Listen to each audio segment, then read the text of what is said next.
hello, friends. Thank you for joining us this evening. I'm your host, Zen Garcia.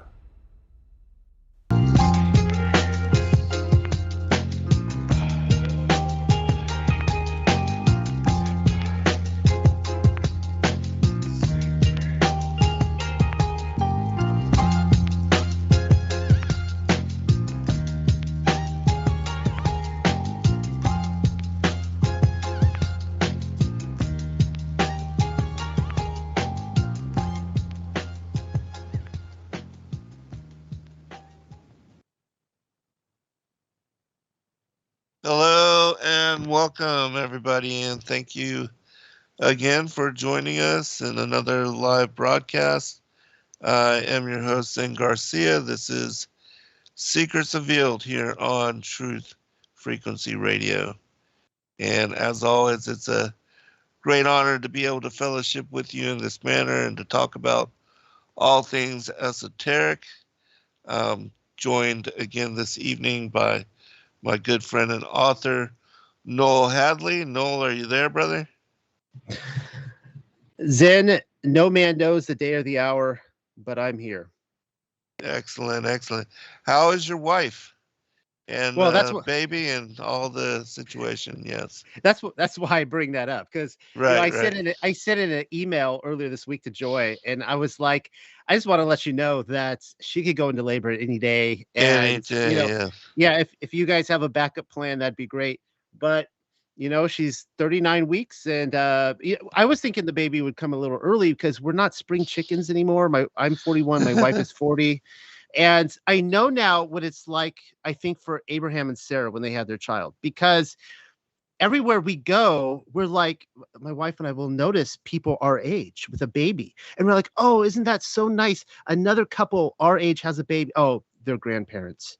And then we'll see another couple like, oh, look, another couple. Oh, they're grandparents. So we feel old, but my wife is very healthy and in good shape. And so I think we're probably going to take this baby to 40 weeks.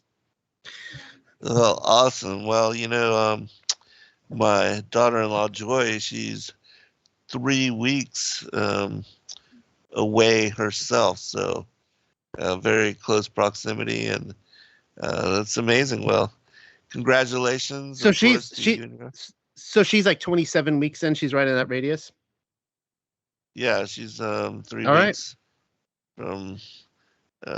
from Ezra coming into the world. So very exciting times for your family and ours, and just of course pray to the Most High that everything goes well and that the children are blessed and that our families are watched over and kept safe, and that the deliveries are easy for both of the mothers and for the fathers. And it's a fun time also to be doing these Bible studies, because every time I come upon a name, I'm like, I'm in the market for a name. So I'm like, hey, I kind of like that. Yeah. So y'all haven't decided yet. Right on. That's cool. Well, no, we don't know the sex. Okay. So you haven't. Yeah. All right. That's awesome, man. Well, that's wonderful, because surprise is going to be amazing. So, yeah, and then all that will be determined. That will be great fun. So, how have you been otherwise? Good. Just passing the time out here. I'm in Missouri right now. I guess I've given away my location before, but we actually drove out here for 3 months. Just so everyone knows where we're positioned now, where we generally live about half the year is South Carolina in the Charleston area. And we, when she got pregnant again, we wanted to have a home birth like we did, a decade ago 8 years ago with our last children. And South Carolina does not have good home birthing laws. So we were like, well, where can we go? And we started looking, and it was, I guess, Missouri or Ohio, one of the two. And so we're like, well, let's just do Missouri. So we found a really nice midwife out here that is Torah observance. And we've just been sitting out here for the last 3 months, the last trimester. And I'm anxious to get home. So once this baby is born, we can start driving home again. Oh, right on.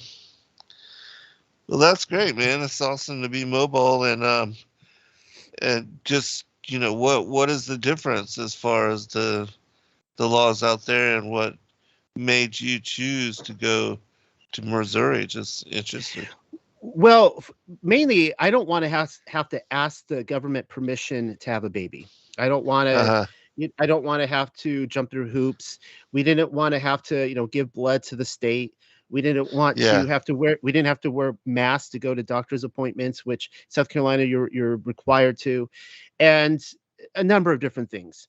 And so in the state of Missouri, there's very few. I'll give you a little background. When my twin sons were born 8 years ago, we were in California at that time, and out there, it is illegal for a midwife to deliver twin boys. She can actually go to prison for it. You can have the pizza guy do it, the delivery guy, the FedEx guy. You can have anybody else deliver the baby, but you can't have a health professional deliver the twins at home. But we did find the one doctor in California who does home births. And so we were able to do it out there. They actually got written up in like a medical journal in India. It was a big news all around the world that like these twins were born. We didn't think it was like, we weren't trying to, break the system or anything. We just wanted to have a birth at home, and they were written up everywhere. And so out here in Missouri, it's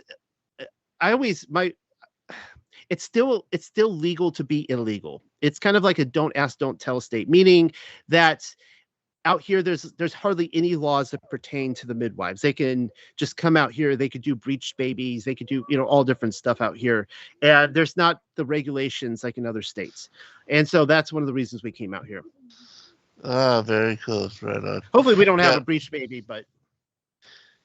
Yeah, no, we pray not, that everything goes well. And my daughter-in-law is also delivering at home and has a midwife and all that in place. And so Georgia's been very good to her in that respect as well. So yeah, that's awesome. So you get a granddaughter and a grandson, correct? Yes. Well, we have a granddaughter. Yes. Already. Right. Yeah. You're going to get a grandson out of this. So yes. I'll give this little story here before we get into our study. Sure. Is that I've done the genealogical background of my family, and I came to when I was digging into it, I came to find a strange anomaly. And going back several generations, there has not been a single girl born to the Hadley family. It has been all men, all the way back several generations. I looked at my uncles, great uncles, cousins, all men, and it turns out that if the Hadley women are all hired on,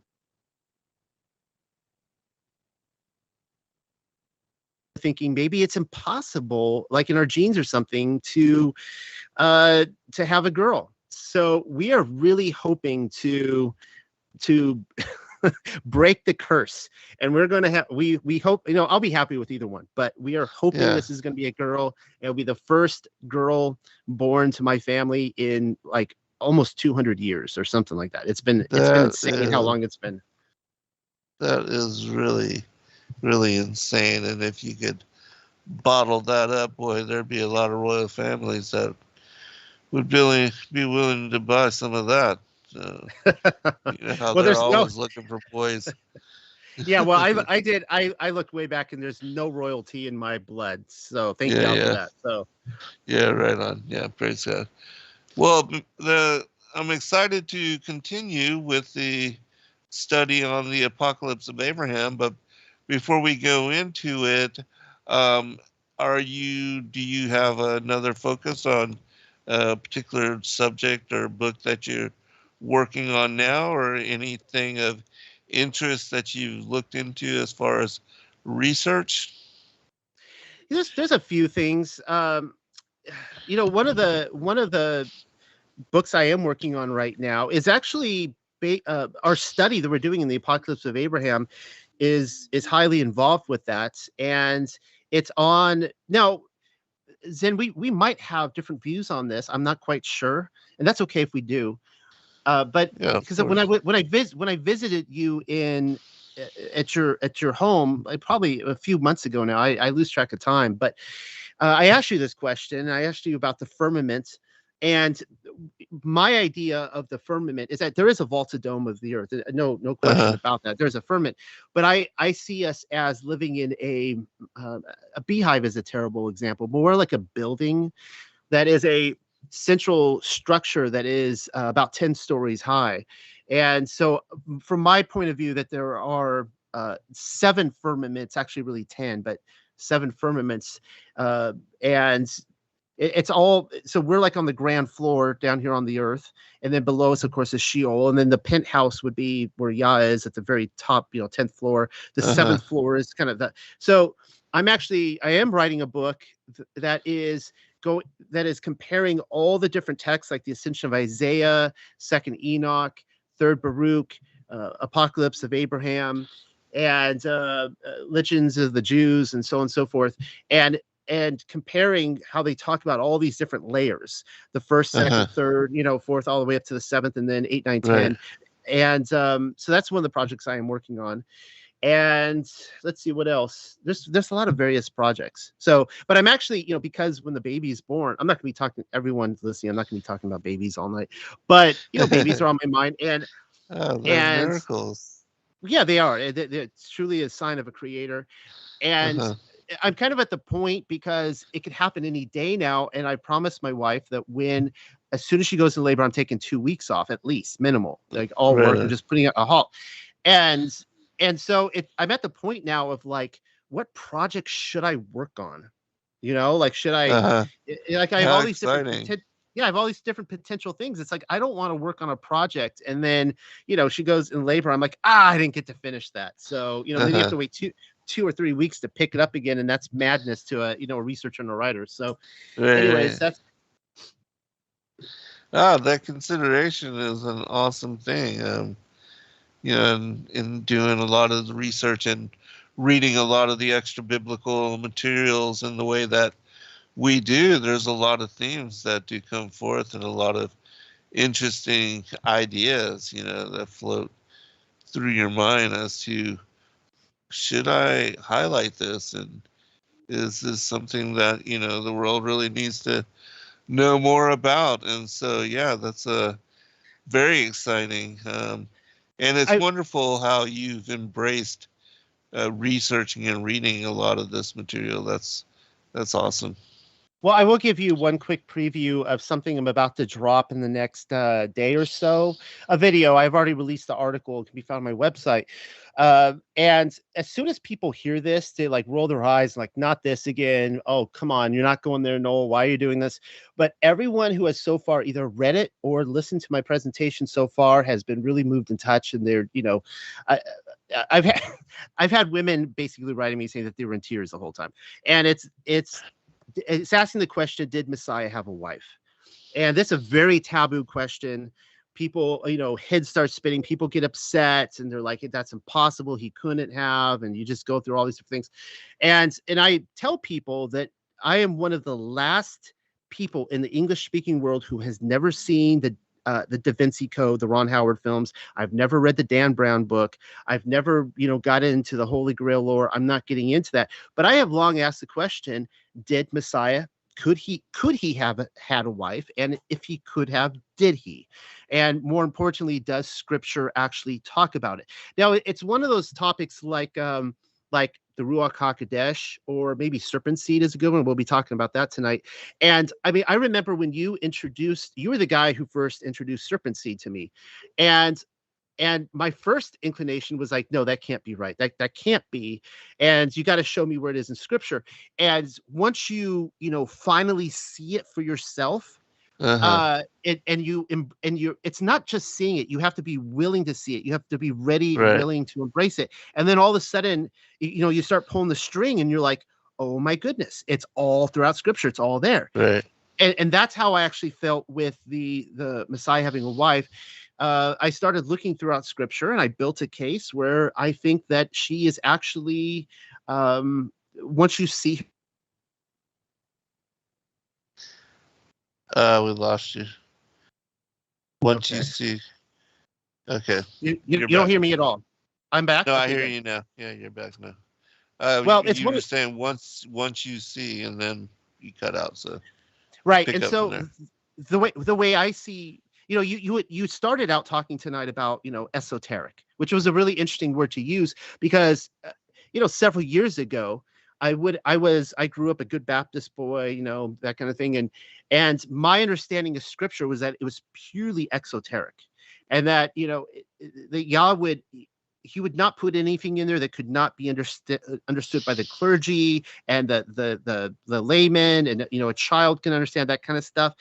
And I started finding it's been quite the road to get to where I'm at and going, no, like it's full of esoteric stuff. And by that, what I mean is that Yah, our Father, he doesn't want to he doesn't want to cast pearls before swine. He has some treasures, some things that it's embedded in there. And it's very clear when someone is willing and ready to accept it and see it, but he doesn't want it to be trampled on by the masses. And so I think this is one of those issues. Anyways, that's just a quick preview. And then the video should be dropping in the next 24 hours or so. And I'm excited to put it out there. And, for whatever reason, I end up talking about a lot of controversial things. Some people really love it and embrace it. Other people get upset. And I just want everyone to know, I remember last time I was on your show, I think I started talking about the Holocaust. And and I don't look into this stuff because I'm like, I just want to find the next controversial thing and just, turn heads and stuff. It's like, I guess how I think, and where, I'm always, where I kind of wander and look into stuff. And I don't, when I start looking into, when I ask a question, did Messiah have a wife? I don't think of this in terms of controversial. It's a curiosity piece.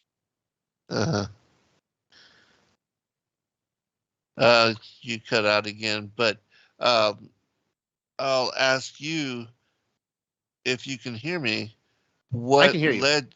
What led you to the question or the consideration?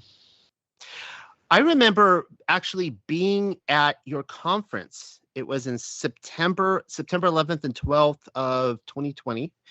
And I was sitting out there in the lounge and we were having a conversation. And for whatever reason, I just brought it up. I don't remember what the conversation was. Like, I wonder if Messiah had a wife, Yahusha. And I remember it was a conversation I was having with 4 or 5 other people. And all of a sudden, I thought nobody was paying attention. I was talking about how baseball is a Masonic ceremony. And I was taking people all through the process and showing how, the diamond is the square and the compass and all that. And, taking people through the whole ritual. And I didn't think many people were paying attention to me. And all of a sudden, when I said that, all these heads turned. And they're they were just really, some people were really upset at the suggestion. And so anyways, I kind of sat on it for a couple years, and I wasn't really sure what to do with it. It was just a question I had, and I'm like, well, maybe I'll never know. Well, the tip-off came when I was reading Song of Solomon. And in the opening chapter, there is, and I talk about this in the video. And by the way, the paper I turned out, it's all just canonical. There's no extra canonical stuff I go through. I don't get into the Gospel of Philip. I don't get into any of that. It's just canonical. So I'm reading the Song of Solomon. In the first chapter, the betrothed of Solomon, she comes in while the king is dining at the table, while Solomon is there with his entourage, and she brings in a bottle of nard. And she cracks it open and presents it to her lover. And she says right there that this is, you see right there that the cracking open of the spikenard is meant to be erotic, and it is part of the betrothal ceremony. It is that night she's expecting for the king to go into the chamber with her. And so I did a cross reference on that. And the only time I ever found that in any other cross reference in canon was the woman Miriam presenting the spikenard to Yahusha and using her hair to cleanse his feet. And I started looking at that going, well, that's interesting. Now, anytime you bring that up amongst any boys down at seminary, they will tell you, that was purely innocent. There was nothing sexual going on, and it's like, have you been to the Middle East? Have you seen that a woman doesn't, I'm not talking about the LGBTQ beaches of Tel Aviv. Anytime, basically even 200 years ago, anywhere in the world, a woman did not let down her hair. It was reserved exclusively for her husband. And that scene that goes on, it is not innocent. And I started really looking at that. And the biggest clues was in the Gospel of John. And as I started looking from beginning to end, I found that the Gospel of John is, it flows, its narrative, its literary narrative is one of marriage and betrothment. You have the opening chapter, John the Baptist is the best man, and he's talking about the wedding to come. Of course, the tragedy is that the wedding never happens. He's given the axe, he's beheaded. The second chapter includes the wedding at Cana of Galilee. You then go into the adulterous woman. Then you go into the Spikenard incident, who's identified as Miriam and John. And then from there, you go into, Mary and Magdalene is, interestingly enough, I note in the paper that she is there at the cross, she's there at the burial, she's there at the empty tomb, she's there at the resurrection. In fact, the only one to be alone with him at the resurrection. And in every single instance, if she is not family, she is the only person mentioned who isn't family. Because I go through Joseph of Arimathea was a great uncle. Both Miriam there and Salome were both of his aunts, Yahusha's aunts. They're all family. It's a family affair. And anyways, that's kind of a preview of how I go through, and I touch on more details of what was going on with the adultery incident, how that actually ties back to Song of Solomon, and how I believe that she was perhaps gang raped or assaulted sexually in some way. That when he wrote in the dirt, he's actually giving away their sins of what they were doing to this woman, and that they felt shame for it and left. But I compare it with Song of Solomon, where the same scene happens to Solomon's betrothed, where his own guards lift her garments and have their way with her, and the scene plays out in exactly the same way. And those are some things I started noticing, and it goes on and on. Once you start pulling on the string, you start seeing this you see that all throughout with Joseph and Asenath. You see it, the Gospel of Philip, obviously the Gospel of Mary Magdalene, the Esther plays off the same way, Song of Solomon. So it's a big topic. So do you think that Messiah had relations with, or any sexual relations with any woman? I wasn't able to come to that conclusion. The way it plays out to me is that even with the situation of the adulterous woman, where she's off the hook. Keep in mind, all of her accusers, there was no male who came forward, right? That's been long commented on. They all left, and so the betrothal could continue because he does not condemn her either. And so her only sin might have been that she didn't scream. She was within Jerusalem city limits, and according to Torah, that is a sin to not scream if you are raped.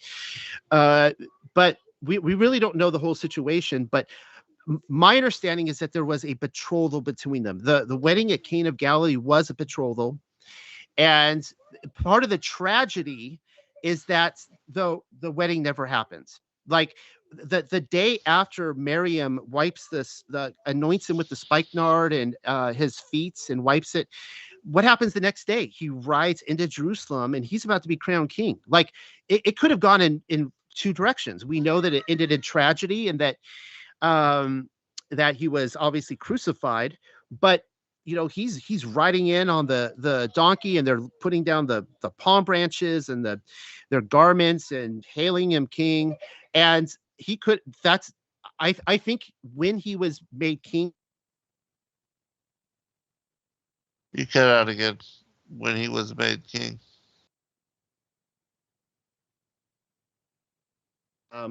Apologies. Okay, you're there.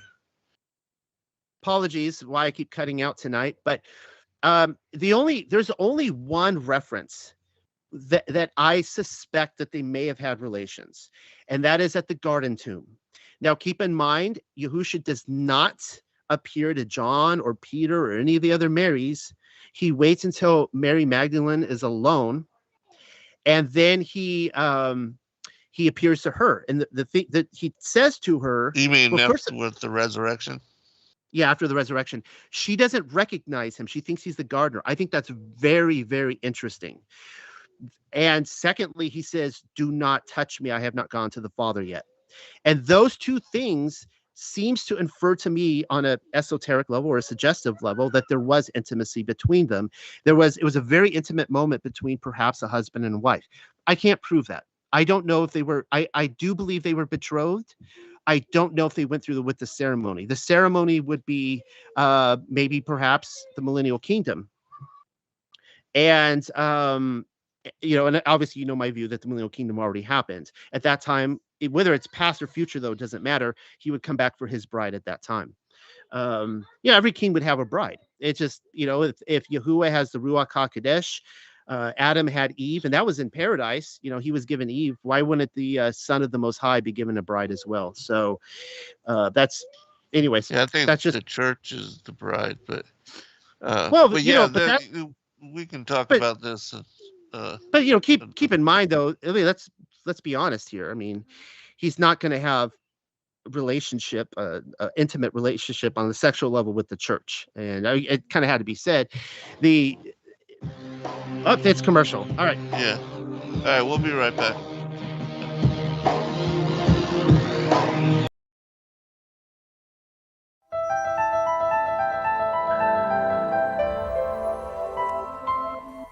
As a bookstore for truth seekers, it's our goal to make ancient manuscripts which were once held captive by secretive institutions available for public consideration. In our generation, where wisdom has increased as Daniel the prophet foretold, we have access to many of the testimonies our early church brethren were persecuted for preserving. After being hidden for centuries, these manuscripts have been leaked from various sources throughout the earth, and it's our goal to gather these sources into printable form to make available for all who seek the ancient way. If you're looking to deepen your studies of the biblical narrative, find these ancient manuscripts and more at sacredwordpublishing.com.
Your partnership with Sacred Word Publishing goes further than the publishing of ancient manuscripts and weekly video content.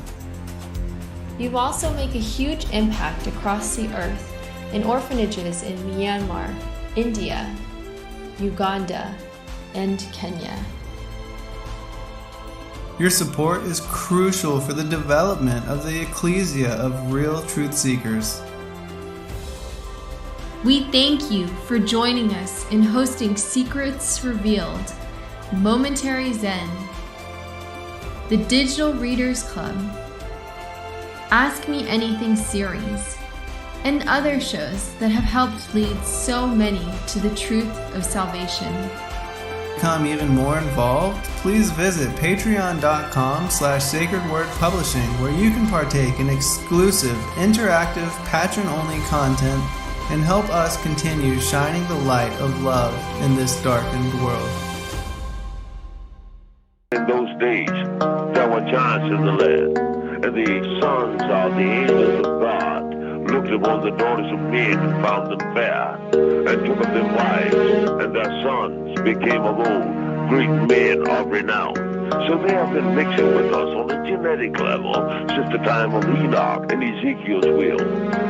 Here on Earth we're intrigued by the sun, moon, and stars, and imagine there's got to be planets like ours. So conceive of a face on the surface of Mars, so in need of a meaning and purpose we've lost. And indeed they believe that these might be our gods, or that maybe with time we'll do right and evolve, and eventually reach what they seek, and then solve all the problems of man. But they really don't know that they fall, and the works of our hands are but just filthy rags. So we travel the lands to dig up our past, time our lapses, and with it are much of the facts. Some imagine that gods came in alien class and reacted this way. They're so desperate for. All right, welcome back, everybody, for a second portion, and we will be moving into the apocalypse of Abraham very soon. But I just want to point out that this is another, where you and I disagree, and I personally think that the Messiah came on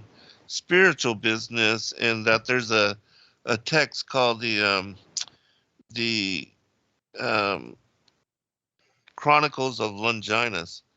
It's a Thracian text, and I'll share it with you. But that it goes specifically into the relationship of Mary Magdalene and Yahushua, and it refutes that. But a lot of people have considered what you're considering, and so we'll definitely do a show on it sometime. That way we can share viewpoints and converse more on it. But anyways, let me give you a chance to comment once more, and then we're gonna go ahead and go into this text. I do believe we'll be able to finish it this evening. Yeah, I don't have anything more to say on that.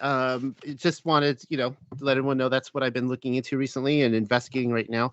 And I do apologize if my microphone keeps cutting out tonight. It's actually not my microphone. It's I don't know what's going on. So I notice I'm in a swivel chair, and I notice if I move, that's when you say I cut out. So I'm gonna try to be really still. Very still. For the rest, okay, right. Yeah, for the rest of the night. Especially when you're reading.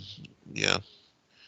All right, and if we, because we'll be alternating sections, but I do believe we were on chapter 19, and so I will read the left side, and then you can follow up and read the right side, and we will share commentary in between.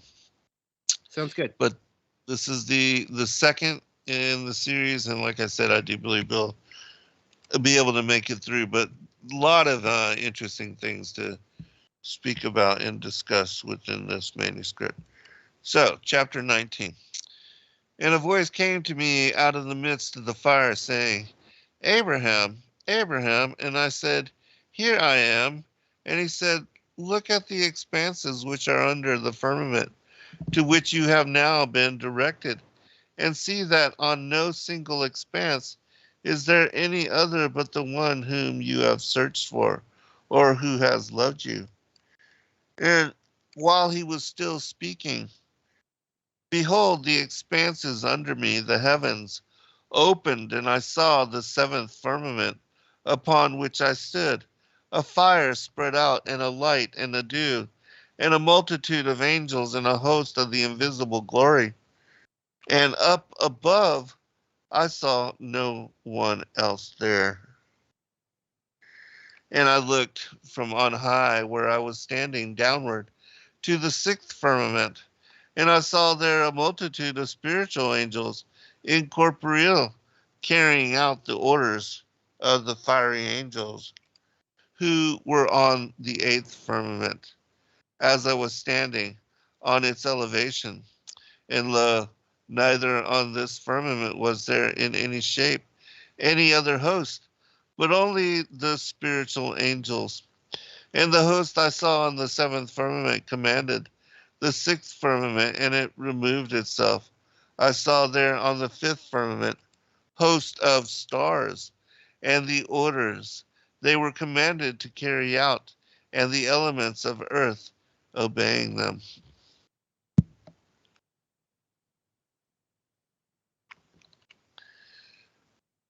You there, brother? Okay, I'm sorry. I turned off my microphone. All right, reading chapter 19 from the top. And a voice came to me out of the midst of the fire, saying, Abraham, Abraham. And I answered, saying, Here am I.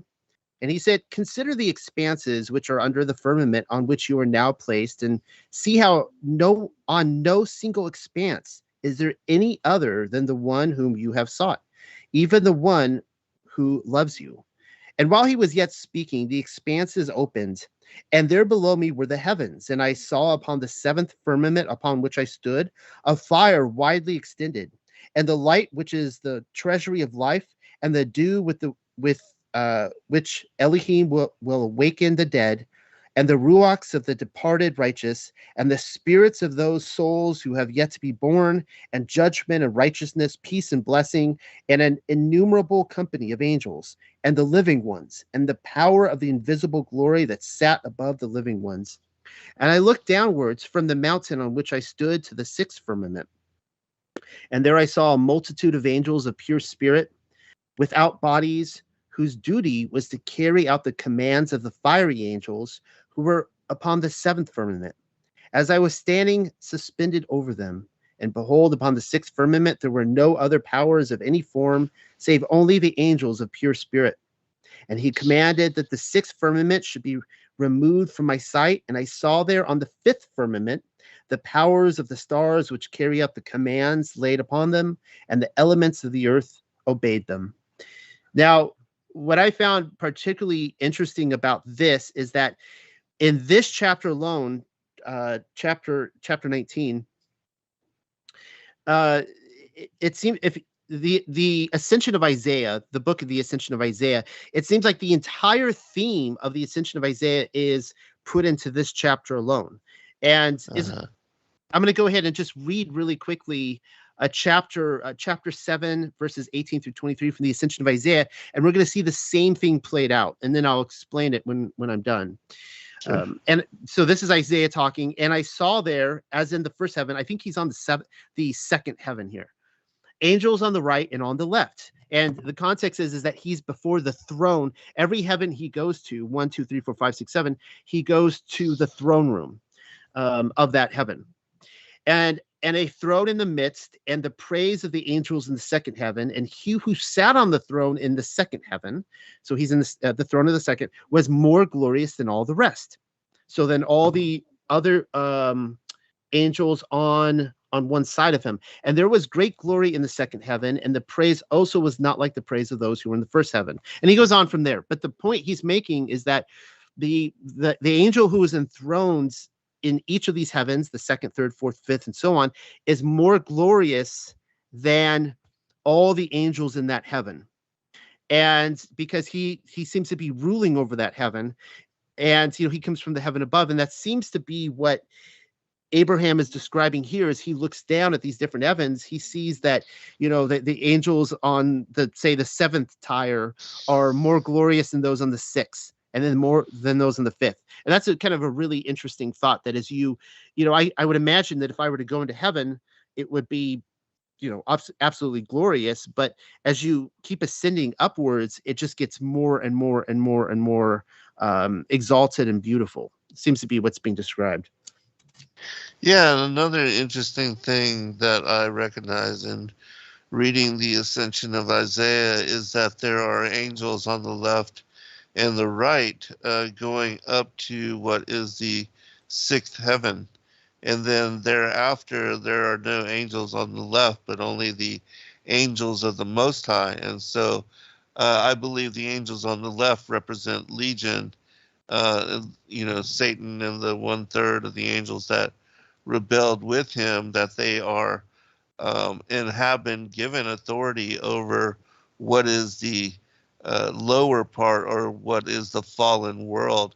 And I believe that is what is below the seventh heaven, because on the seventh heaven, I believe that's the top of the vaulted dome of the earth, and that's where the Most High has established the home of the righteous, paradise, and the throne room, where many of the other prophets describe seeing him seated on his, throne of sapphire, and there's a description of him seated there, and the rainbow colors, and the lightning, and the sea of glass like in the crystal. What's your take on that? Well, yeah, I mean, as I started saying earlier, is that what you're describing is what I would call the seventh heaven, right? And Yeah. I reading through the Ascension of Isaiah and Second Enoch and Third Baruch, in my opinion, they make it abundantly clear to me that each of these layers are different actual heavens. They're actually worlds. In fact, Ascension of Isaiah, I think it is, he describes that each of these, like say you go to the first heaven. The first heaven is just as big as our earth, as our plane, and it's gigantic and huge, and it's a world into its own. And then you go to the second heaven, and it's another world. And so this is where I see the heavens, like a building, like a 10-story building. I don't have to say a skyscraper, just like a tower, in which we are the ground floor here on earth. Everything we know about reality comes from we are on the very bottom floor. We don't have any understanding the second, the third, the fourth, the fifth. And so I would, from my point of view, is that, who are the Most High is enthroned on the seventh floor. And then there appears to be an 8th, 9th, and 10th, which is almost specifically reserved just for him alone, almost like the penthouse. Like he gets three layers to himself. And that's what I think is going on. In fact, it seems like he's saying here that he is on the 7th, and he's looking down at the 6th, the 5th. And there's probably different ways you can look at this, but when I look at Isaiah, he specifically states that. So I did a cross study the research I'm doing on combining all of these apocalyptic books that talk about the 7 layers or the 10 layers. And it's interesting that Isaiah, when he ascends to the 1st, 2nd, 3rd, 4th, 5th, and so on, he only goes to the throne room. And I find that really interesting, why he's taken there and nowhere else. And Baruch is taken to, let's see, he is shown, what is he shown? It's interesting because I can't recall at the moment, but Enoch is taken to a lot of the prison establishments. Like he's shown where like the watchers are and other things like that, which I find really interesting, because it's almost like whatever people were dealing with in their ministry is what they were being shown. And so I see these worlds as so huge. It'd be kind of like if I were to visit Earth, and I was only given, an hour on the Earth, and I was taken to Alcatraz or San Quentin, and I like trying to describe to people what it's like. I'm like, it's this prison, and there's these people in these cells, and people are like, oh, that sounds awful. Well, I just was shown this one little section of this gigantic place, right? And so that's what I see in each of these books. That it seems to be like with Abraham, what we're going to find tonight is the things that he is being shown directly relate to his own life as well, specifically with his father, Terah, and the idols, and so on and so forth. Yeah. With regard to the 7 heavens, I think those are the ones that are below. If you divide it into 10, that, again, the top of the vaulted dome is the 7th heaven. And then the 7 below the firmament are, as it describes in other books, the places where each of the different planets, and when I say planets, I mean the wandering stars, the sun, the moon, Mercury, Venus, Mars, Jupiter, and Saturn, they're all said to have to orbit on one of these 7 heavens, and that this space below the firmament is what we would regard as, the place where the stars are, and all the atmosphere being the lower, beneath the sun and the moon, the orbits of the sun and the moon, which are said to be the lowest, and that then we come to the earth. But that's, again, that's just how I see it with regard to the different divisions. But we'll continue. Chapter 20. And the Eternal Mighty One said to me, Abraham, Abraham. And I said, Here I am. And he said, Look from on high at the stars which are beneath you, and count them for me, and tell me their number. And I said, When can I? For I am a man. And he said to me, As the number of the stars and their power, so shall I place for your seed the nations and men, set apart for me in my lot with Azazel. And I said, Eternal and Mighty One, let your servant speak before you, and let your fury not rage against your chosen one. Behold, before you led me up, Azazel insulted me. How then, since he is now not before you, did you establish yourself with them? Man, this chapter really tripped me out when I read it. Okay, reading from my end. And the Eternal Mighty One said to me, Abraham, Abraham. And I said, Here am I. And he said to me, Consider from above the stars which are beneath you, and number them for me, and make known to me their number. And I said, How can I? For I am but a man of the dust of the earth. And he said to me, As the number of the stars and their power, so will I make your seed a nation and a people set apart for me as my own inheritance, as distinct from that of Azazel. And yet I include Azazel in my house. And I said, O Eternal Mighty One, let your servant speak before you, and let not your anger be kindled against your chosen one. For lo, before I came up hither, Azazel envied against me. How then, while he is not now before you, can you constitute yourself with him? First of all, the picture here that is given is, I think, stunningly gorgeous. When we stop to ponder, usually when we get the picture of Abraham being told to look at the stars, we gaze up as we normally look at it, and we see the stars almost in a, today we see the stars in a very almost two-dimensional view. Obviously, in any time before electricity and stuff, the sky was much more glorious.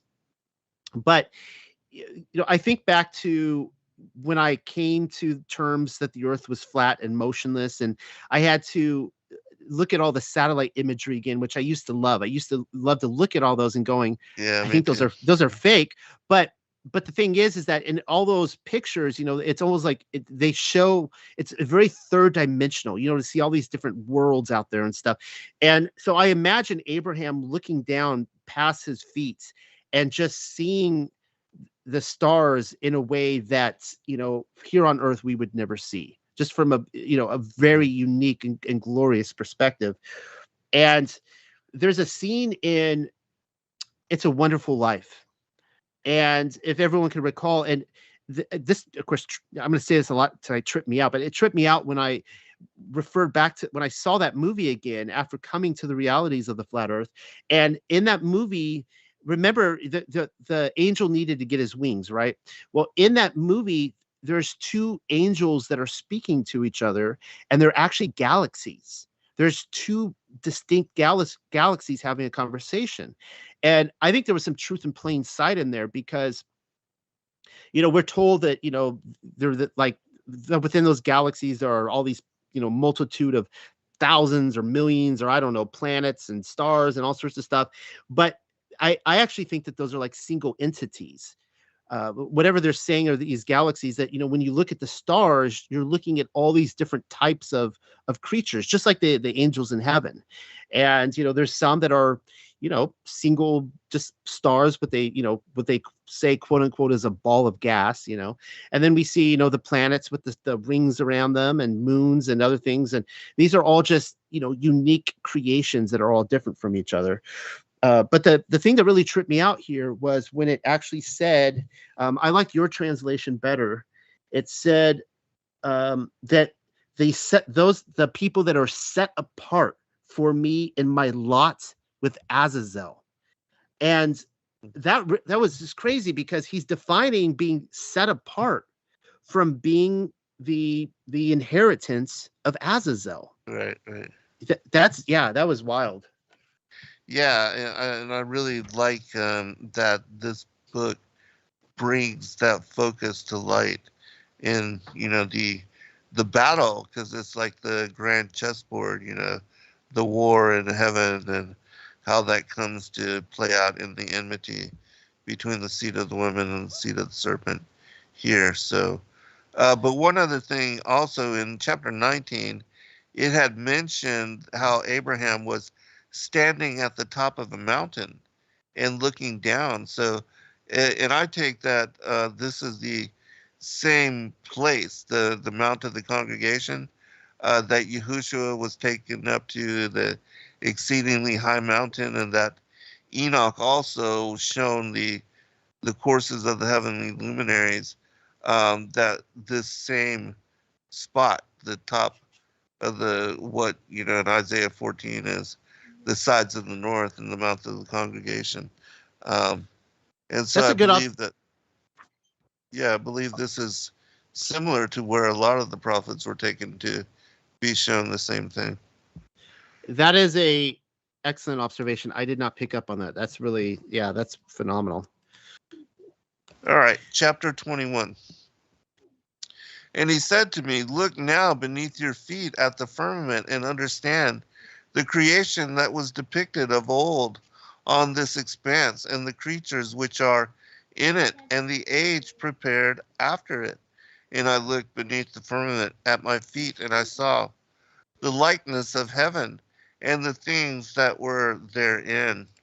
And I saw there the earth and its fruit and its moving things and its things that had souls, and its host of men, and the impiety of their souls, and their justification and their pursuit of their works, and the abyss and its torments, and its lower depths and the perdition in it. And I saw there the sea and its islands, and its cattle and its fish, and Leviathan and his realm, and his bed and his lairs, and the world which lay upon him and his motions, and the destruction caused the world. I saw there the rivers and their upper reaches and their circles, and I saw there the Garden of Eden and its fruits, and the source and the river flowing from it, and its trees and their flowering, making fruits. And I saw men doing injustice in it, their food and their rest. And I saw there a great crowd of men and women and children, half of them on the right side of the portrayal, and the half of them on the left side of the portrayal. Oh man, so much going on here. All right.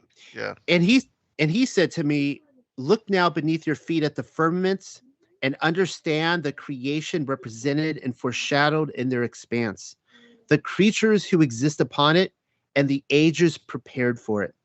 And I saw beneath the surface of my feet, even beneath the sixth heaven and what was therein, and then the earth and its fruits, and what moved upon it, and its animate beings, and the power of its men, and the ungodliness of some of its souls, and the righteous deeds of other souls.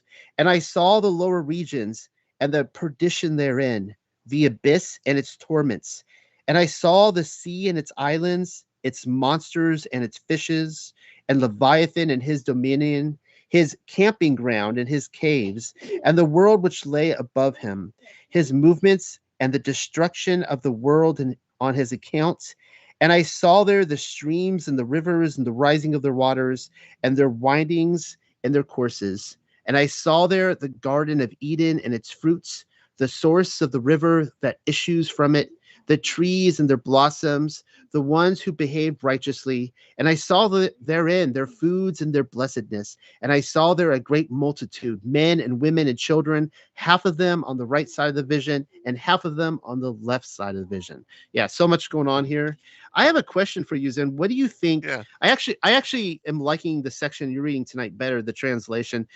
It says, understand the creation that was depicted of old on this expanse. What do you think that means?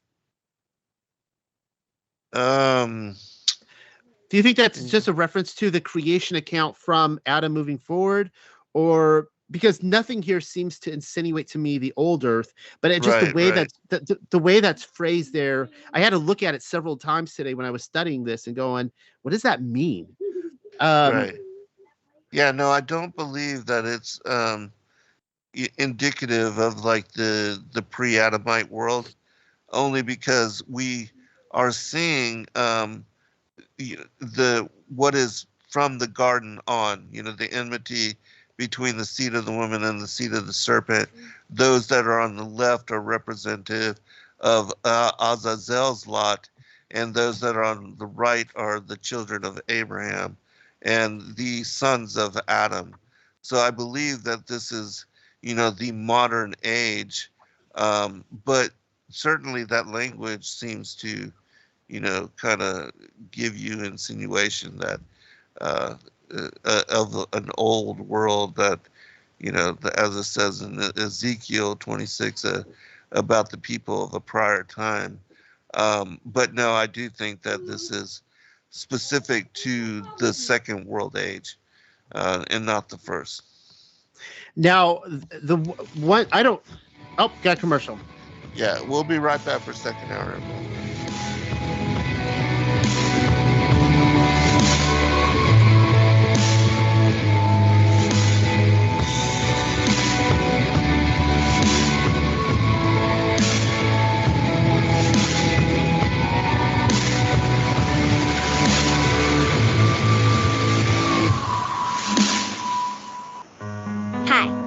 My name is Ella, and I'm 10 years old. I'm one of the millions of children born to parents suffering from the sheeple virus.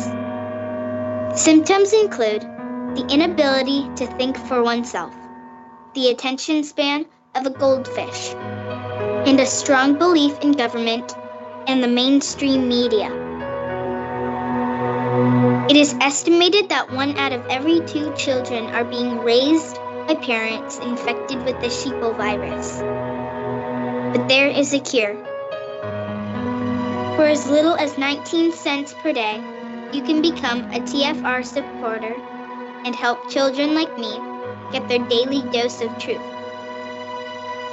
Together, we will make sure every child has protection from deception.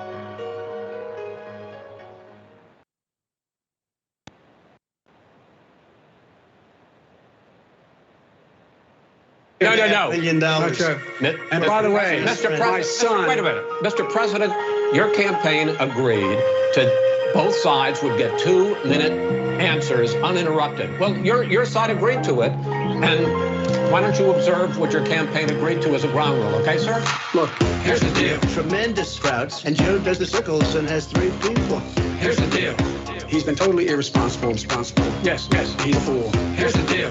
President Trump did a phenomenal job. Would you shut up, man? Look, here's the deal. I don't trust him at all, nor do you. I know you don't. Let me shut you down for a second, Judge. He wants to shut down the country.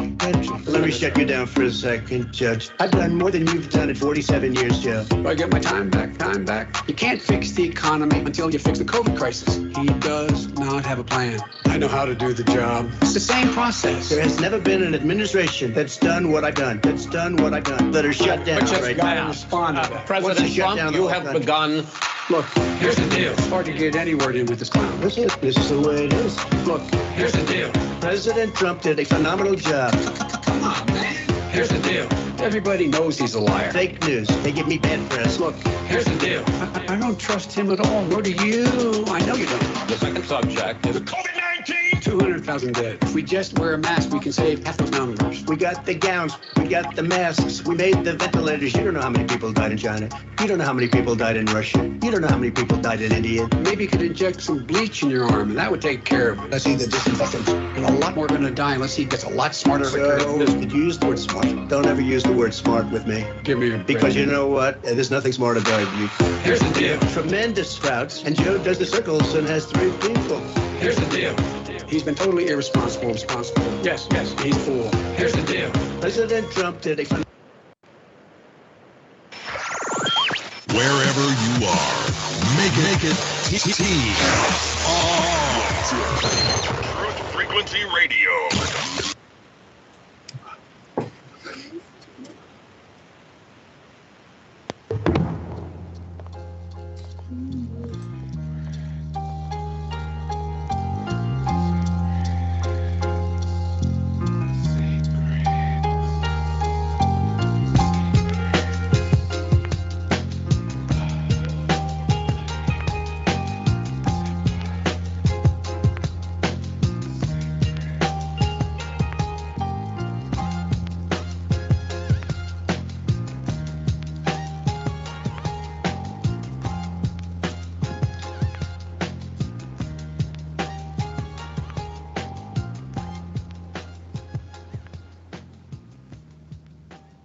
All right. Welcome back, everybody, for second hour. I am your host, Zen Garcia. This is Secrets Revealed, and I'm joined by my good friend and author, Noel Hadley.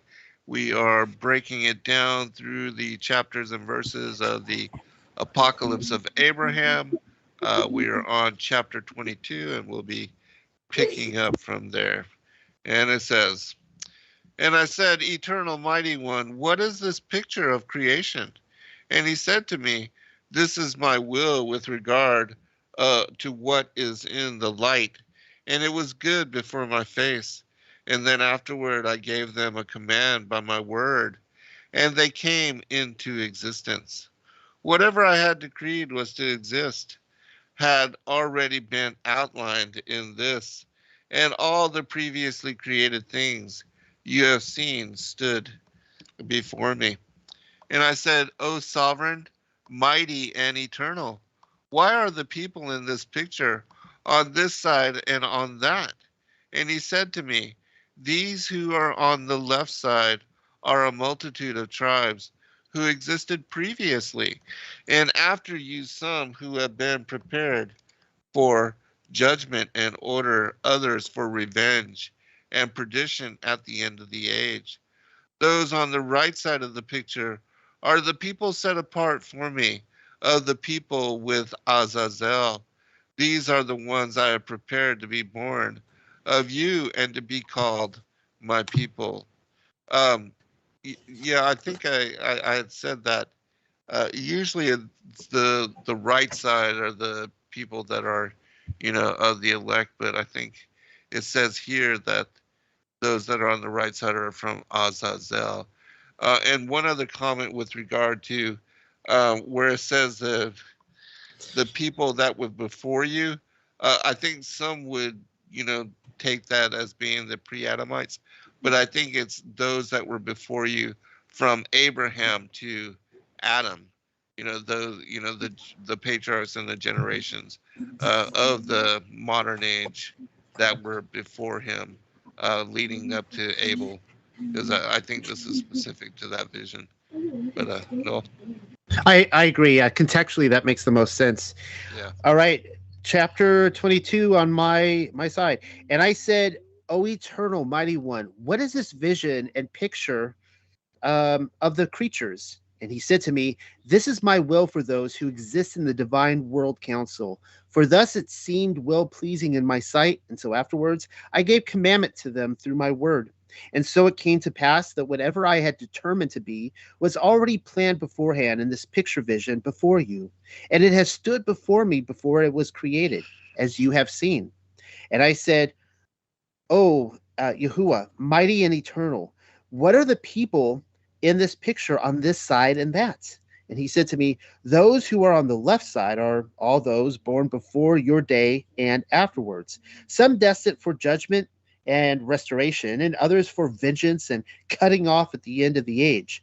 But those on the right side of the picture, they are the people who have been set apart for me, and whom I have ordained to be born of your line and called my people, even some of those who derive from Azazel.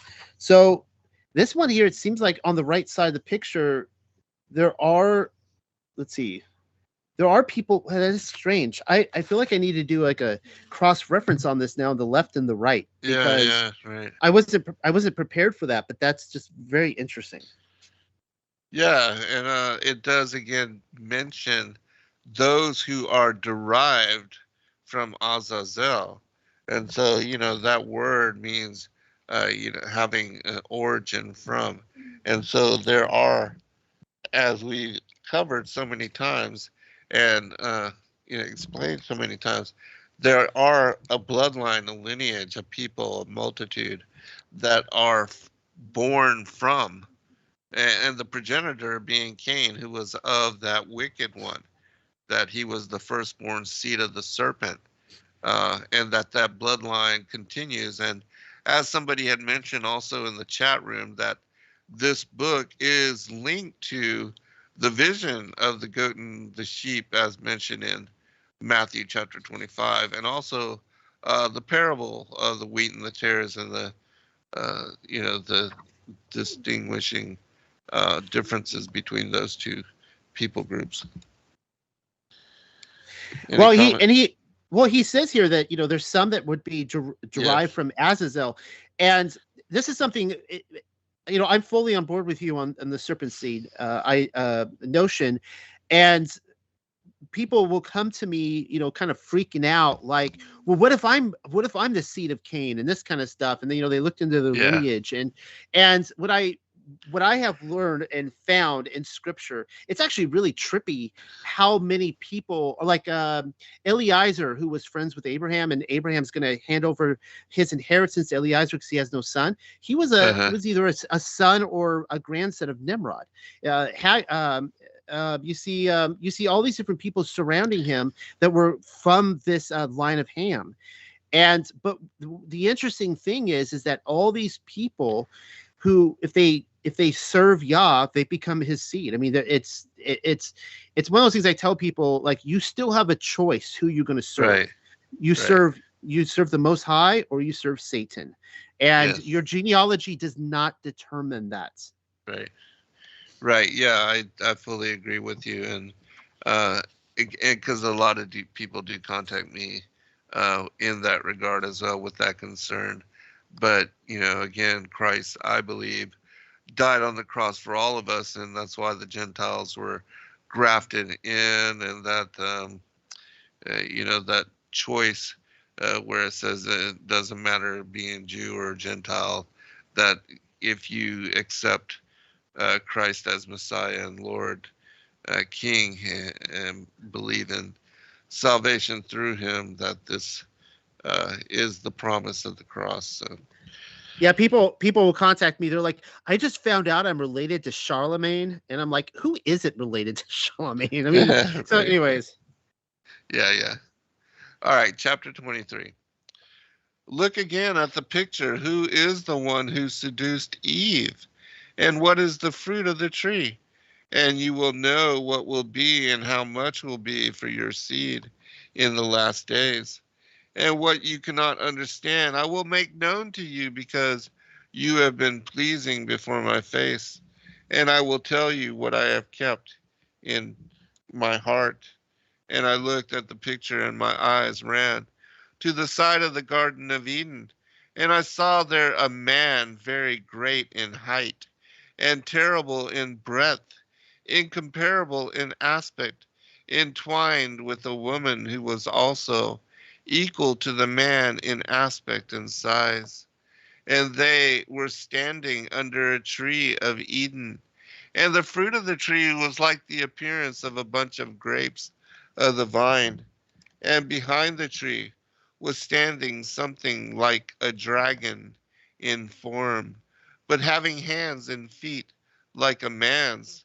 On his back 6 wings, and on the right side, on the right 6 on the left. And he was holding the grapes of the tree and feeding them to the 2 I saw entwined with each other. And I said, who are these 2 entwined with each other? Or who is this between them? And what is the fruit which they are eating, mighty one, eternal? And he said, this is the world of men. This is Adam, and this is their thought on earth.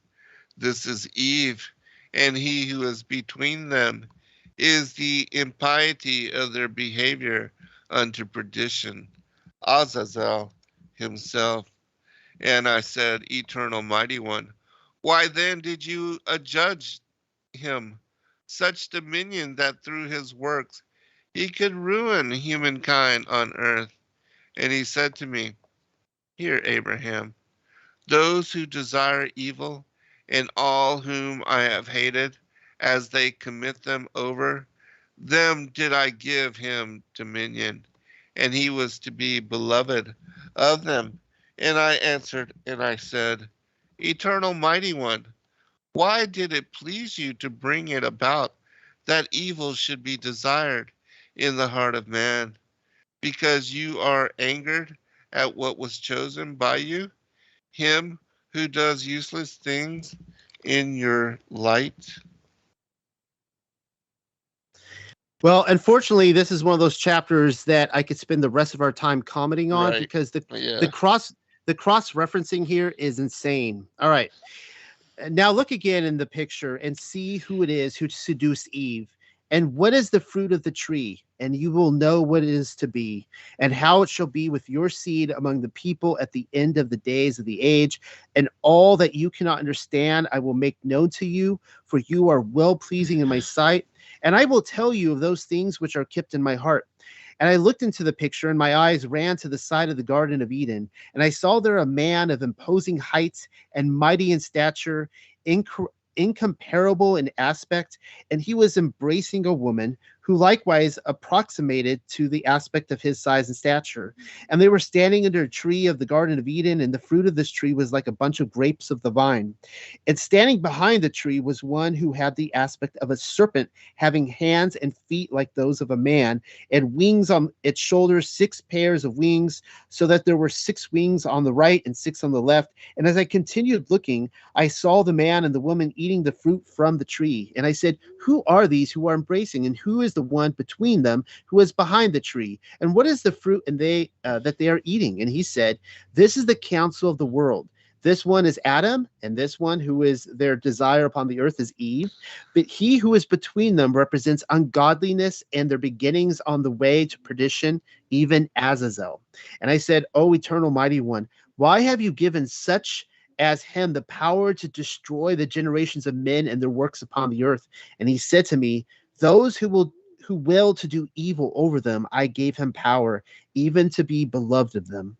And I answered and said, O eternal mighty one, wherefore is it your will that evil should be desired in the hearts of men, since you are indeed endangered over what which you see? It is your will, and you are angry with him who is doing what is unprofitable in your counsel. Yeah, so much there, and for lack of time, I feel like maybe if there's time left over, I can kind of revisit this because it's insane. But I have one thought that I would like to ask you, Zen, is it talks about how Azazel here has legs like a human. Do you feel that he lost them after this point here, where it said that he had to slither?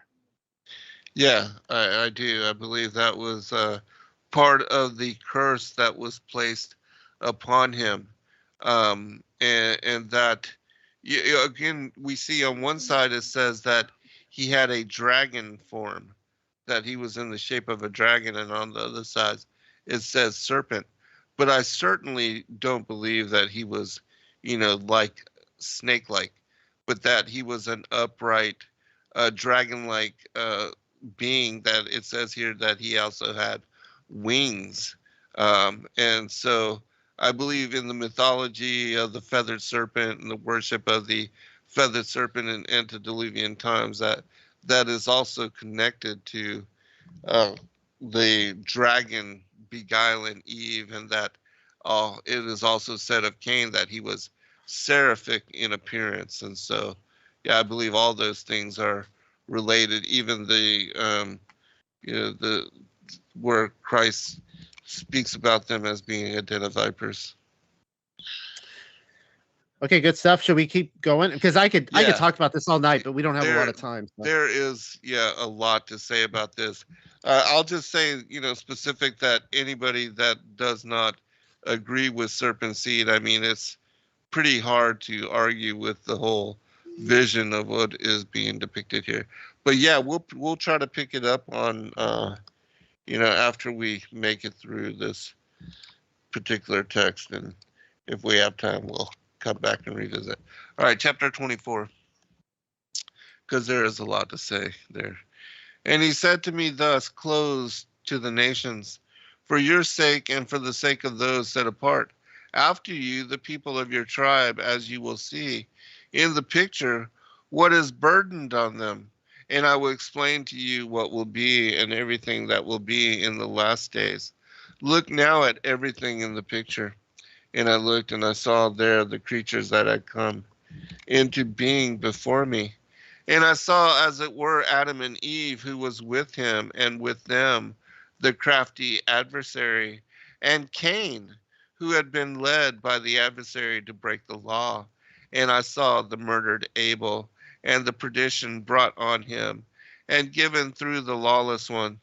And I saw their fornication and those who desired it, and its defilement and their zeal, and the fire, the corruption in the lower depths of the earth. And I saw their theft and those who hasten after it, and the system of their retribution, the judgment of the great court. I saw their naked men forehead to forehead, and their shame and the harm they wrought against their friends, and the retribution. And I saw their desire, and in her hand was the head of every kind of lawlessness, and her torments and her dispersal, destined to destruction. All right. And he said to me, I am angered by mankind on your accounts, and on account of those who shall be of your family hereafter. For as you can see in the picture, the burden of destiny is placed upon them, and I shall tell you what shall be, and how much shall be in the last days. Look now at everything in the picture. And I looked and saw what was before me in creation. I saw Adam and Eve with him, and I saw the cunning adversary and Cain, who acted lawlessly through the promptings of the adversary. And I saw the slaughtered Abel and the destruction brought about and caused upon him through the lawless one. And I saw impurity and those who lust after it, and its pollution and their jealousies, and the fire of their corruption in the lowest parts of the earth. And I saw theft and those who hasten after it, and the arrangement of their retribution, and the judgment of the great assize. I'm not really sure what that is. And I saw their naked men with their foreheads against each other, and their disgrace, and the passions which they had for each other, and their retribution. And I saw desire, and in her hand the head of every kind of lawlessness, and her scorn and contempt and waste assigned to perdition. Now, I just want to point out, if anyone is listening, that on the right side of the column that I'm reading from my translation, it seems to capitalize, like it capitalizes theft, it capitalizes desire, impurity. I find that kind of interesting, and I don't know why in the translation it does that, but just kind of wanted to point that out. Yeah, it is interesting, almost like if it's a spirit, you know, and that's what I was thinking. Yeah. All right, chapter 25. I saw there the likeness of the idol of jealousy, like a carpenter's figure, such as my father used to make, and its body was of glittering copper, and before it a man, and he was worshiping it. And there was an altar opposite it, and boys being slaughtered on it in the face of the idol. And I said to him, what is this idol, or what is the altar, or who are those being sacrificed, or who is the sacrificer, or what is the handsome temple which I see, the art and beauty of your glory that lies beneath your throne? And he said, hear, Abraham, this temple which you have seen, the altar and the works of art, this is my idea of the priesthood of the name of my glory, where every petition of man will enter and dwell, the assent of kings and prophets, and whatever sacrifice I decree to be made for me among my coming people, even of your tribe.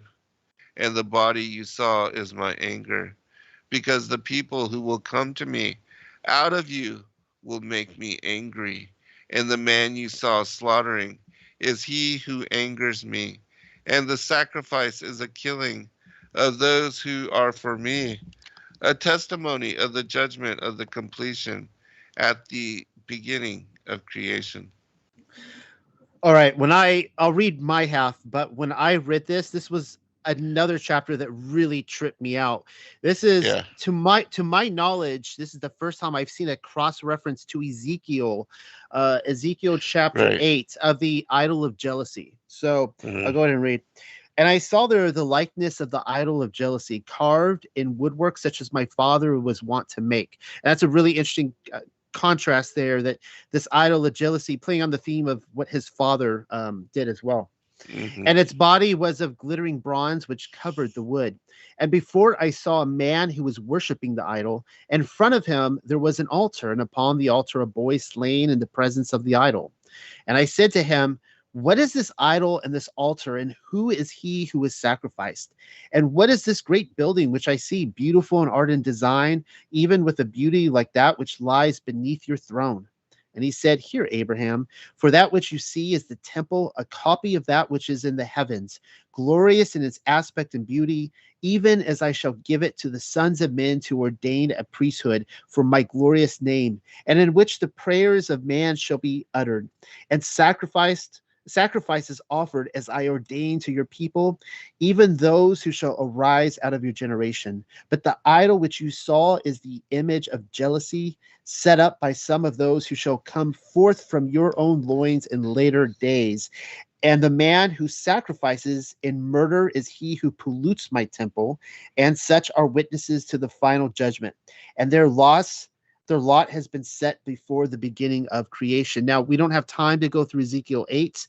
I had all these notes I wanted to read through, but when Ezekiel sees the same vision, he's told to like dig into the wall of the temple, and he goes through and he sees even worse things. And I've long pondered this idol of jealousy, of when it would happen and that kind of thing. But it seems clear in this passage, we're going to see in the next chapter, that this was obviously leading up to Judah being carted off by the Babylonians. And what's really interesting about this altar, he points out, is that it appears as though, I was doing a little research on this, it appears as though this altar came down from Lebanon, and it was the altar dedicated to Baal.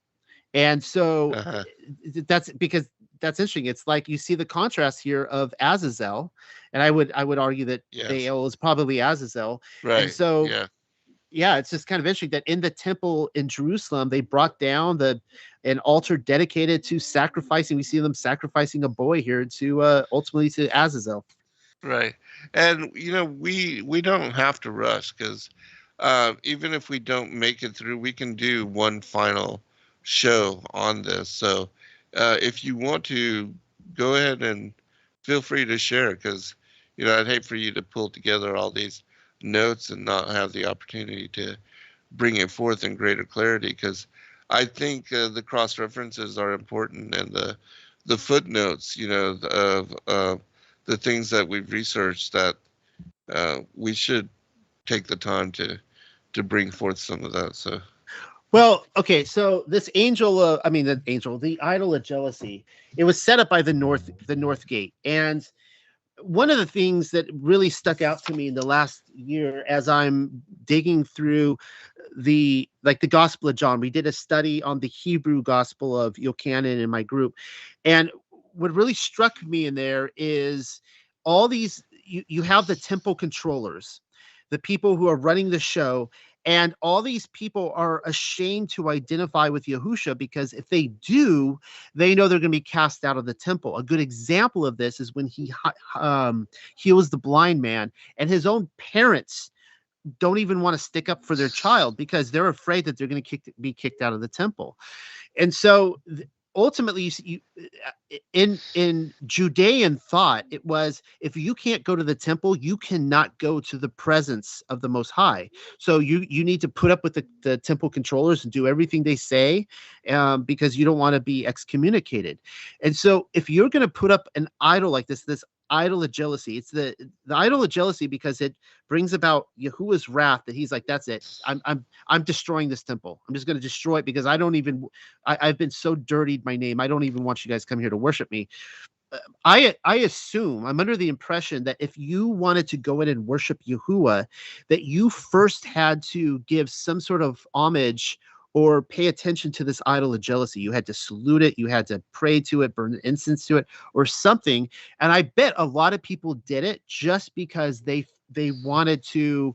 They're like, it's almost like people who, I can't say the word on air, but drink from the sippy cup today, because they feel like it's the lesser of two evils, right? Like, he'll understand if I do this, I'm going to go do this, and so I can, work my job or whatever else. And I felt like a lot of people probably, to go worship Yah, had to address this idol of jealousy, if that makes any sense.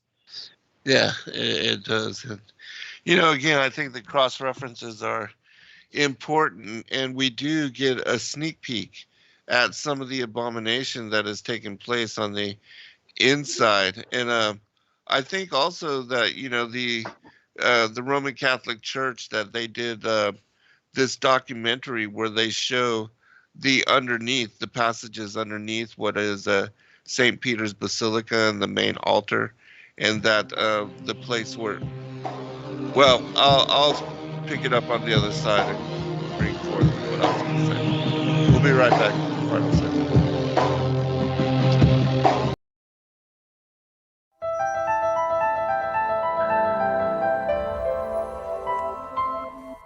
As a bookstore for truth seekers, it's our goal to make ancient manuscripts which were once held captive by secretive institutions available for public consideration. In our generation, where wisdom has increased as Daniel the prophet foretold, we have access to many of the testimonies our early church brethren were persecuted for preserving. After being hidden for centuries, these manuscripts have been leaked from various sources throughout the earth, and it's our goal to gather these sources into printable form to make available for all who seek the ancient way.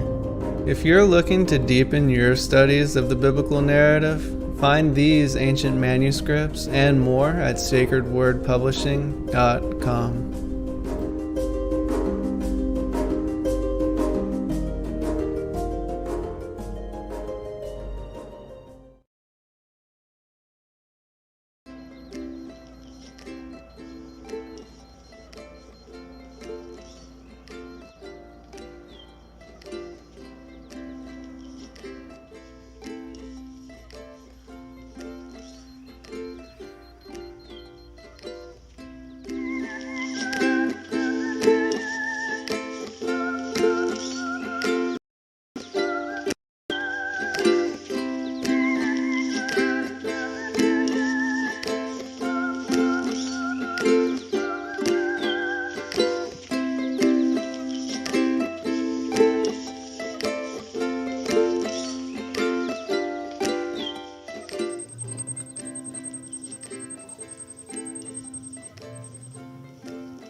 Your partnership with Sacred Word Publishing goes further than the publishing of ancient manuscripts and weekly video content.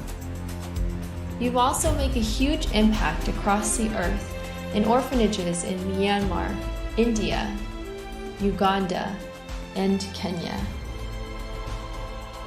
Your support is crucial for the development of the ecclesia of real truth seekers. We thank you for joining us in hosting Secrets Revealed, Momentary Zen, the Digital Readers Club, Ask Me Anything series, and other shows that have helped lead so many to the truth of salvation. To become even more involved, please visit patreon.com/sacredwordpublishing, where you can partake in exclusive, interactive, patron-only content and help us continue shining the light of love in this darkened world.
All right, welcome back, everybody, for a final segment. I mean, this show is going by so quickly, but the final mention of what I was speaking about under St. Peter's basilicas, they actually showed on this documentary where the popes and the high priests, the cardinals, where they celebrate and worship, and there underneath the altar on the bottom side of it, they have an upside down cross.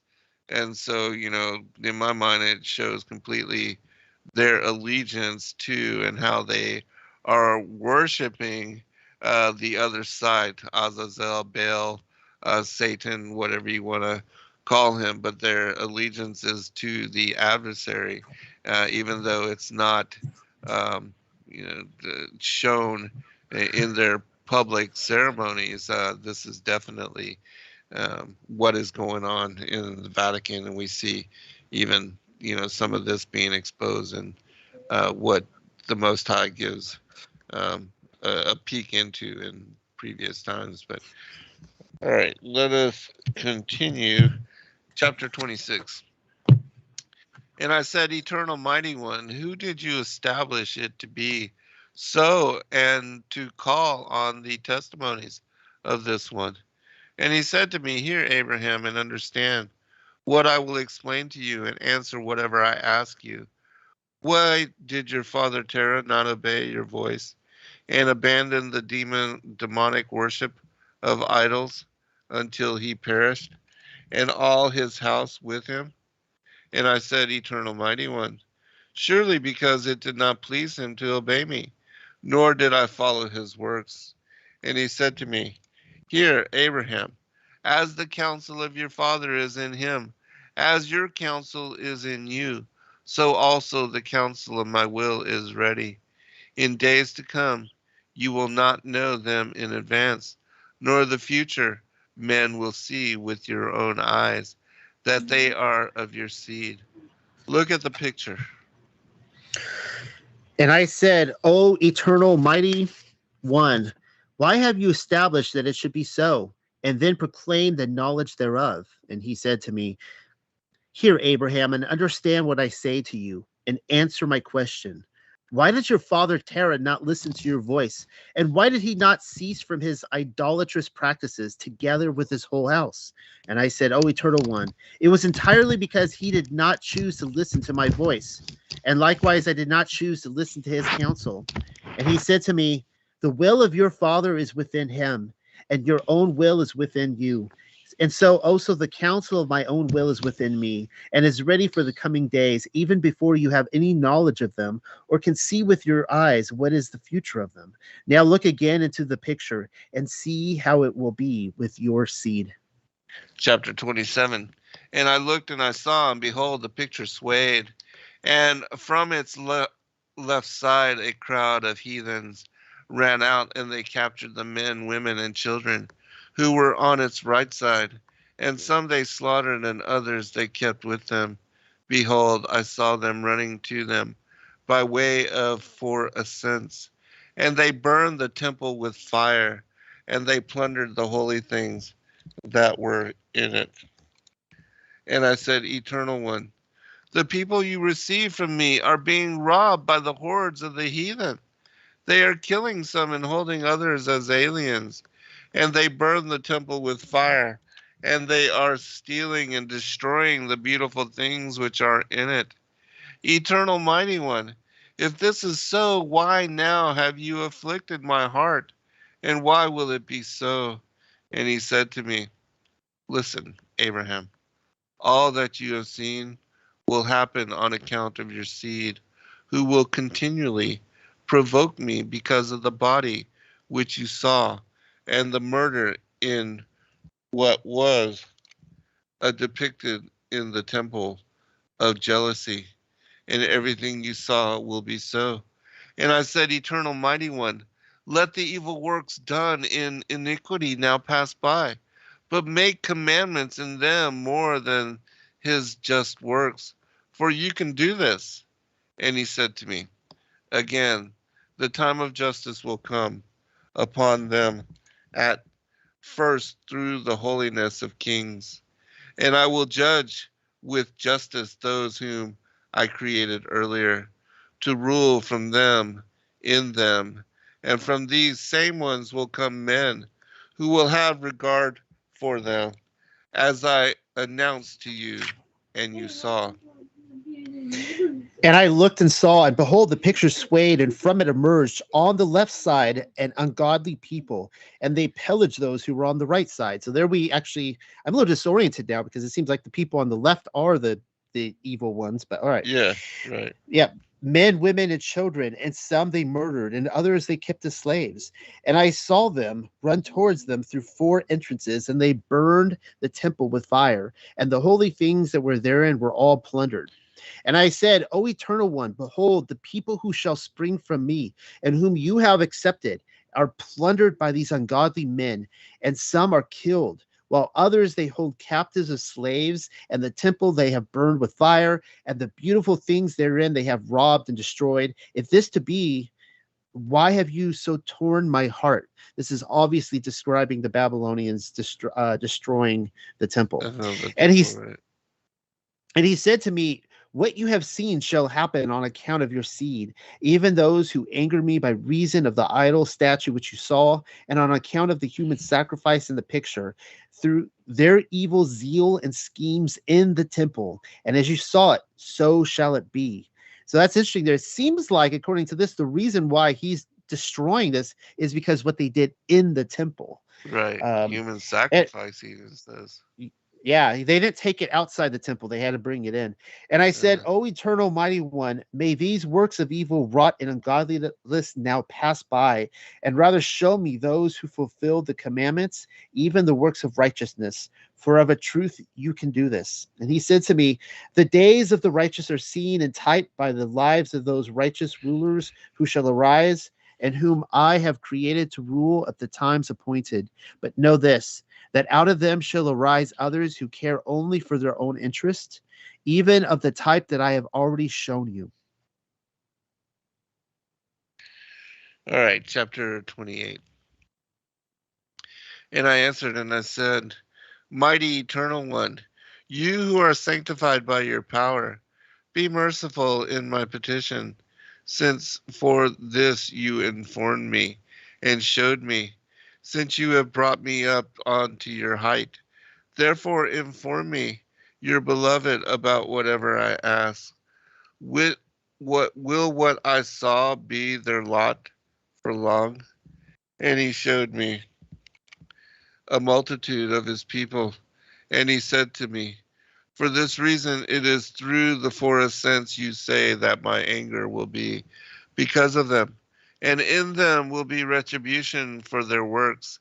And in the 4th ascent is 100 years. And 1 hour of the age will also be 100 years in evil among the heathen, and an hour in their mercy, even with reproach as among the heathen. And I answered and said, O Mighty One, hallowed be your power. Be favorable to my petition and show me, because for this reason you have brought me up here, whether what I saw shall happen to them for a long time. And he showed me a multitude of his people and said to me, on their account, through 4 entrances, as you saw, I shall be provoked by them, and in those shall my retribution for their deeds be accomplished. But in the 4th descent of 100 years, even 1 hour of the age, the same as 100 years, there shall be misfortune among the nations. But also for 1 hour there shall be mercy and honor among those nations. Chapter 29. And I said, Eternal Mighty One, how long a time is an hour of the age? And he said, I decreed to keep 12 periods of the impious age among the heathens and among your seed. And what you have seen will be until the end of time. Count it up, and you will understand.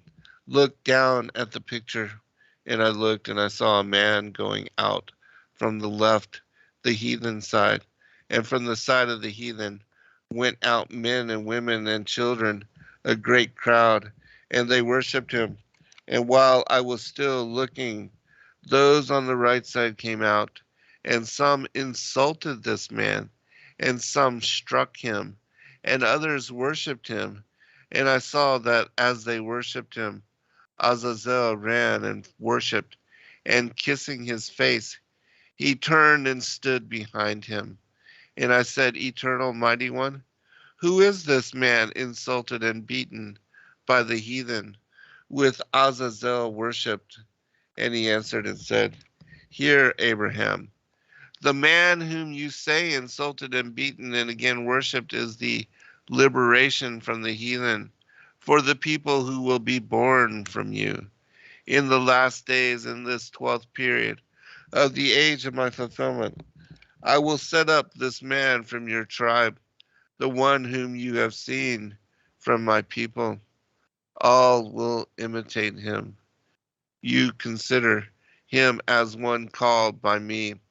They are changed in their counsels, and those you saw coming out from the left side of the picture and worshiping him.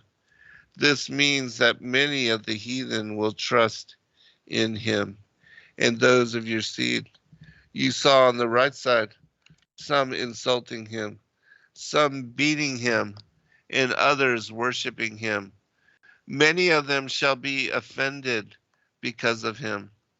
It is he who will test those of your seed who have worshipped him in the fulfillment of the 12th hour, in the curtailing of the age of impiety.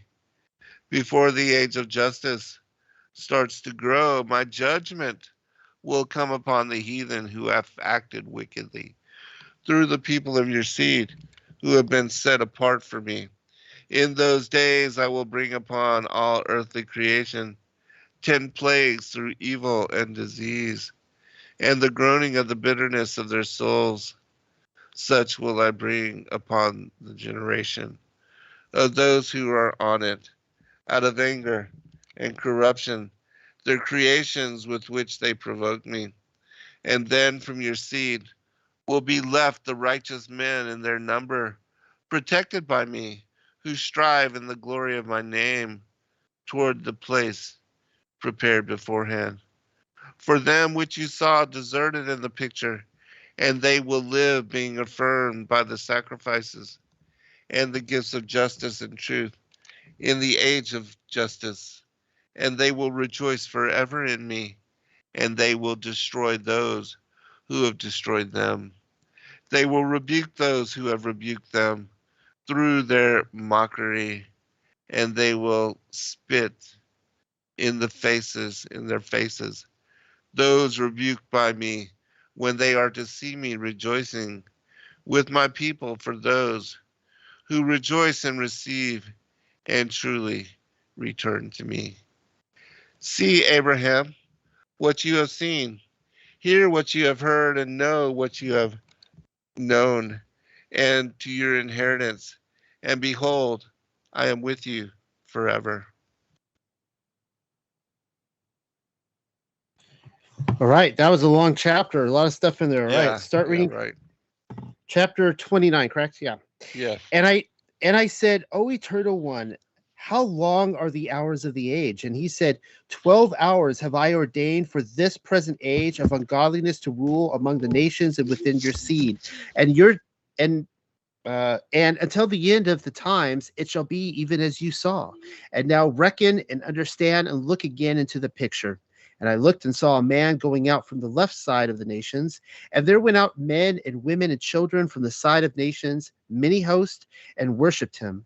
And while I still looked, there came many from the right side, and some of those insulted him, and some of them even struck him. But others, however, worshipped him. And as I watched, I saw Azazel approach him, and he kissed him on the face, and then stood behind him. And I said, "O Eternal One, who is the man insulted and beaten, who is worshipped by the nations and kissed by Azazel?" And he answered and said, "Hear, Abraham, the man you saw insulted and beaten and yet worshipped by many, he is the relief." Yours said liberation. This one says relief granted by the nations to the people who proceed from you in the last days, in the 12th hour of the age of ungodliness.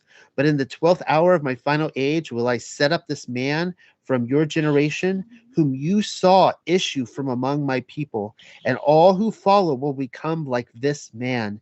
And as such as are called by me will join the others. even those who will to change within themselves. And as for those who emerge from the left side of the picture, the meaning is this: there shall be many from the nations who shall set their hopes upon him. But as for those whom you saw from your seat on the right of the picture who insulted him and struck him, many shall be offended in him, but some shall worship him. And he shall test those of your seed who have worshipped him in the 12th hour at the end, with the view to shortening the age of ungodliness. Before the age of the righteous begins to grow, my judgment shall come upon the lawless peoples through the people of your seed who have been separated unto me. And in those days I will bring upon all creatures of the earth 10 plagues through misfortune and disease and the sighing of their grief. And this shall be brought upon the generations of men on account of the provocation and the corruption of mankind, whereby they provoke me. And then shall righteous men of your seed survive in the number which is kept secret by me, and will hasten the coming of the glory of my name to the place prepared beforehand for them, which you saw devastated in the picture. And they shall live and be established by sacrifices of righteousness in the age of the righteous, and they shall rejoice in me continually and receive those who return to me in repentance. For great shall be the inner torment of those who have despitefully use them in this world, as they observe the honor placed upon my own in the day of glory. See, Abraham, what you have seen, and hear what you have heard, and take knowledge of all that you have come to know. Go to your heritage, and behold, I am with you unto the age. All right. Well, should we gun for it, or we have got 10 minutes? Yeah, let's we'll at least try to get through chapter 30. I don't know how many there are, but yeah, let's continue. And while he was still speaking, I found myself on the earth, and I said, Eternal Mighty One, I am no longer in the glory in which I was above, and all that my soul desired to understand in my heart, I do not understand. And he said to me, I will explain to you the things you desired in your heart, for you have sought to know the 10 plagues which I prepared against the heathen. And I prepared them beforehand in the passing of the 12 hours. On earth, hear what I tell you. It will be thus. The first, sorrow from much need. The second, fiery conflagrations for the cities. The third, destruction by pestilence among the cattle. The fourth, famine of the world of their generation. The fifth, among the rulers, destruction by earthquake and the sword. The sixth, increase of hail and snow. The seventh, wild beasts will be their grave.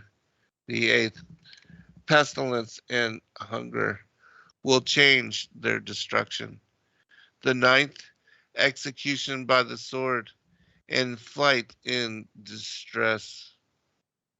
The 10th, thunder, voices, and destroying earthquakes.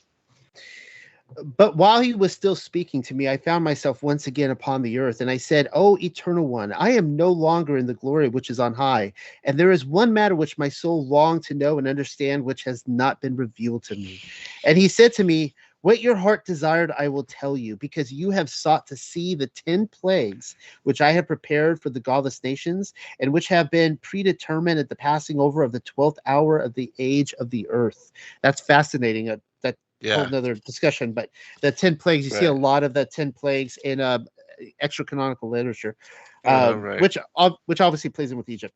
Hear therefore what I divulge, and so shall it come to pass. The first is the distressing pain of sickness. The second, conflagration of many cities. The third, the destruction and pestilence of animals. The fourth, hunger of the whole world and its people. The fifth, by destruction among its rulers, by earthquake and sword. The sixth, the multiplication of hail and snow. The seventh, wild beasts will be their grave. The eighth, hunger and pestilence will alternate with destruction. The ninth, punishment by the sword and flight and distress. The 10th, thunder and voices and destructive earthquakes. I think we can finish this. Let's stop right here because we only got 6 minutes. I want to just comment a little bit on this because I think it's important what we're seeing here, these 10 plagues. And I do agree with you that even Rob, when I did shows with him, he spoke about how he saw that what took place in Egypt with the 10 plagues there. He thought that there would be a repeat at the end of the age, sort of like as in the days of Noah. And so I think that the mention of what we're seeing, we even see pestilences, and we are now in the world being set up also for this, the starvation, as it says here, and where it talks about the destruction and pestilence of animals, the conflagration of many cities, distressing pain of sickness. I mean, this is a fulfillment of a lot of things that we are seeing. The only thing that seems to be missing for some portions, especially in the Southwest, how, I don't know if you're aware, but they're going through a severe drought, so much so that the Hoover Dam and Lake Mead and Lake Powell are at record lows, and that the dam might not even be able to pump any water or create any electricity. And this is something that 4 states out west, Arizona, New Mexico, Colorado, and Utah, they all depend on this water supply, and it's just rapidly disappearing. And so there's going to be great trouble for them with regard to water. But the snow and all of that, then we see, of course, the earthquakes, the sword, multiplication of hail and snow, wild beasts will be their grave. All of these things, hunger, destruction, seems to be playing out. Like, Ukraine was the breadbasket of Europe, and now they're not being able to get out their grain because they have no access to the Black Sea. And with the war in Russia, all that's being decimated. But let me give you a chance for final comment too, brother. We got just about 3 minutes remaining. Well, yeah, one thing I have not done a study on that I would really like to is, and I have actually, you've put some of them into some of the volumes in your books, is this idea of the 10 plagues that after scripture was written, after the first century, these books would start becoming popular. They would talk about the 10, it would be called the 10 signs of the ends. Yeah. And right, that's in the Great Commission 3 too. Yeah, that one. The one I'm reading from. Yeah, absolutely. And so one thing I have not done that I've been wanting to, it's kind of on my bucket list, is to take those different books and to try to kind of look at the different plagues and see how they all fit. Because here again, we see that in the end there will be 10 plagues, and yeah, as Rob Skiba said, it's definitely lined up with Egypt, undoubtedly. So right. That would be an interesting study. In fact, when we come together for the next show and we finish this book, we'll read through the rest of whatever's left, and then let's make a point to go through the chapter on Eve and the beguilement, and then this one on the 10 plagues and the pestilences, and we'll look at that particular book. For those that do have the Great Commission 3, the 10 signs of the end of the age, it's a particular manuscript that I believe was found in and portioned with the ante-Nicene Church Fathers, and so we'll share from that in the next episode and focus on that a little bit before moving on into these other passages. But let me see how many. Oh yeah, there's only a couple more chapters left. So yeah, there's 2 more chapters left. So we'll do that. We'll read through, and then we'll be able to focus on those 2 themes for what would be the final segment for the Apocalypse of Abraham. Excellent. Noel? I might have a baby holstered to me when that happens. Yes. So yes, right on. You might hear a little crying in the background, but that'll be awesome. Yeah, we'll be glad to hear that. All right, sounds good, brother, and we'll definitely set up for that show, and definitely send our regards, our love to your wife and your children and your family, man, and we're praying for all of you, and excited for you as well. Thank you. And you as well, Zen. And it's always a pleasure coming on your show. And it flies by way too fast. Yeah, it does. It's amazing. I can't believe every time a commercial comes up, I'm like, you got to be kidding me, But right.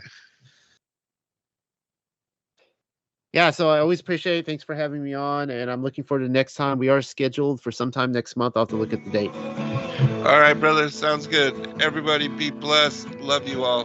Shalom and good night.